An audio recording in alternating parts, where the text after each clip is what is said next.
Now, on the other hand, unfortunately, let's say we take a look at a negative charge. So, and here's where things go a little awry because we don't have any such thing as like positive mass and negative mass. So there's nothing analogous in gravity here. But with a negative charge, and let's say once again that this is also -1 Coulomb to make the math easy. And so we can see here that what would its potential energy be at, say, the 30 volt point? Well, -1 Coulomb times 30 volts is -30 joules. And you can have negative potential energy. So in fact, negative charges always have negative potential energy if they're in a positive electric potential, an area where there's positive electric potential. But if they're in an area where there's negative electric potential, they can actually have positive potential energy and so on and so forth. So things get a little bit hairy. So with gravity, we only ever experienced positive potential energy, not the case with electrical potential energy. All right, so here we can see that it'd be -50 joules, -40 joules, -30 joules, -20 joules, -10 joules, and 0 here. And keep in mind, I had to scale down to 0. There could be another point down here where let's say it's like -10 volts. Again, potential is not bounded to being just positive numbers.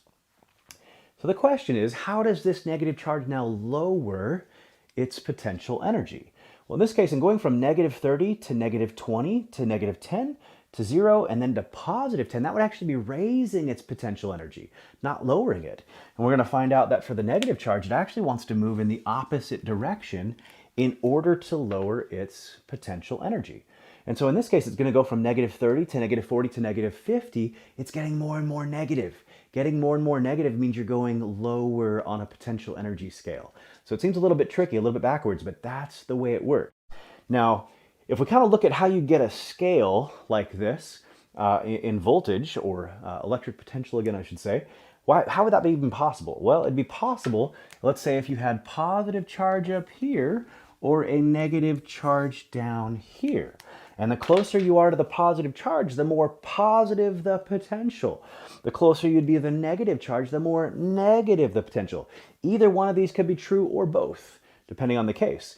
And if you look at it in that context, and you look at this back in the context of Coulomb's law, you'd be like, well, yeah, Chad, the positive is going to be repelled from the positive and attracted to the negative. And it's easy to see in that context.